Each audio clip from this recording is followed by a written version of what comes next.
Round 1 versus round 2 versus round 3. Which round should you apply to? How does it impact your chances of getting selected? Are all the rounds treated equally, or is there an actual difference? Again, this is some of the most common questions which we typically see on all the Reddit forums, GMAT club, blogs, again and again and again. And in this video, I'm going to answer all these questions so that you can finally understand how does all these rounds work and which round is the best one to apply in. Hi, if you are new here, I'm Ameer.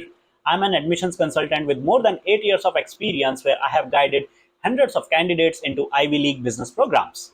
I'm also the founder of Admit Portal, which is a self-service portal for candidates like you to work on your MBA applications. Let's jump in to understand round 1 versus round 2 versus round 3 and which round is the best. Let me share my screen. Now, if you can see my screen on the right, the default answer to round 1 versus round 2 debate is to apply as early as possible. If you can apply in round 1, early rounds, even better. Okay? Go for as early as possible. Very simple reason. Let me explain you using the concept of economics. See, with every passing round, your seats are getting filled. With every passing round, scholarship money is being doled out. So by the time you come to round 2, some of the seats have already been secured. Some of the scholarship money pool has already been distributed. So now you are looking at a reduced supply of seats in round 2 and a reduced supply of scholarship pool. If we look at what's happening with candidates, a lot of candidates are not ready with round 1. If they were trying to push for round 2, last minute they decide to delay it for whatever reason. Their GMAT score did not come out to what they were expecting. Something else happened. They push out to round 2. Now in round 2, there are significantly higher number of candidates applying for lesser number of seats. In economic terms, you are looking at a reduced supply of seats, reduced supply of scholarship money, but an increased amount of applicants chasing those reduced seats. That's why with every passing round, your supply goes down and your demand from candidates increases, which makes every passing round even more competitive. I hope this simple economic case makes sense to you, but let me dwell further on it. Now let's look at the Adcoms job. See, the admissions committee job is to secure the best candidates for those seats as early as possible. All the schools are competing with each other. Harvard is competing with Wharton and Stanford for talent. Darden is competing with Duke, Ross, Harvard, whatever. They are competing with each other to secure the best talent and lock them in. So if Darden's admissions committee can do a really great job and recruit a lot of really talented candidates in round 1, lock them in, then they can go and sleep off happily. They don't have to worry about round 2, round 3, right? So no admissions committee wants to let go of talent to other schools and wait for round 3 to pick the talent. Because honestly, by the time round 3 comes in, there's no talent left to be picked. That's why every admissions committee is trying their best to recruit the best talent possible as early as possible. That's why you will see schools like Duke, which asks you to commit if you're applying in early round, right? And there are all other sorts of tactics Adcoms use to secure the talent as early as possible. Other reason to think of is, see, by the time round 3 comes in, there are barely 10 to 15, maybe 20% seats left in a school. And then the school's admissions committee is in a fairly comfortable position to cherry pick candidates for those last 10-15% of the seats. Usually admissions committee have their own priorities. They want to keep a balance of male female ratio in the classroom. They want to keep a balance of engineering grads, finance grad, consulting grads in the classroom, right? And they also want to keep a balance of international candidate versus local candidates in the classroom. And you have seen all these figures in class profiles as well.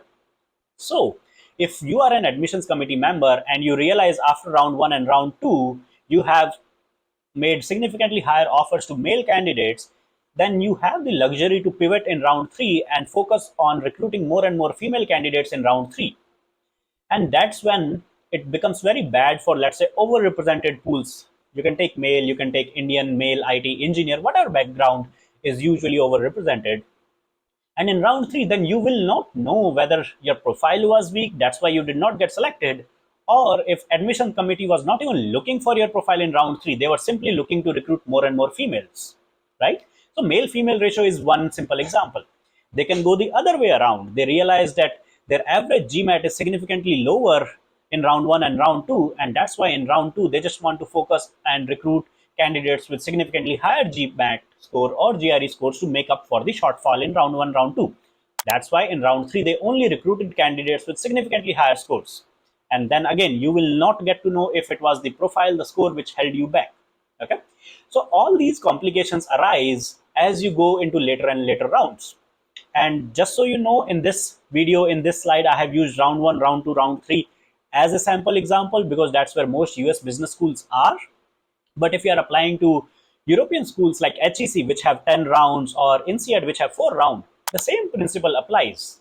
Okay, HEC's admission committee, INSEAD's admissions committee, it is in their interest to recruit the best talent possible as early as possible and lock them in before other schools make them competing offer. That's why you may be thinking INSEAD have 4 rounds and they may be recruiting 25% class. It is theoretically possible, but in reality, usually 60 to 70% of the seats get done in the first 2 rounds for most schools. Okay. Similarly, when it comes to scholarships, it becomes harder and harder to get more scholarship as you delay the rounds you are applying in, because more and more scholarship money pool is being distributed in earlier rounds. That's why we always encourage all candidates by default to go for early rounds, round ones where possible. Now, if you are still confused and you are debating round 2 versus round 1 because of any other reason, for example, the most obvious reason people debate, can I push my applications to round 2 if I can increase my GMAT or GRE score? Now, those are slightly complicated questions to answer in a simple video. That's where we typically get on a call with a candidate and understand the situation, where you need to be very realistic with yourself as to how much can you improve your GMAT score and are you really confident of improving the GMAT score. If you are not confident of improving your scores, then it's better to go for round 1 or early rounds and take advantage of lesser competition. The earlier you apply, less competition you have. The later you apply, the more competition you have. To give you some data points, just to highlight, in round 1, we typically see, let's say if we are seeing X number of applications, in round 2, we are at least seeing 1.5x, if not 2x, the number of applications. Okay. Last thing I want to address is, a lot of time candidates ask this question to admissions committee in a school's marketing event, in a school's webinar. That's where the admission committee says that they don't differentiate. They look at all the applications in the same manner, be it round 1, round 2, or round 3. So yes, they are technically true. They do not differentiate or they do not change their evaluation criteria. Remember, the thing that is changing is, for the same evaluation criteria, for lesser number of seats, now they are evaluating significantly more applications. So the competition on other side of the table have increased. They don't have to change their evaluation criteria.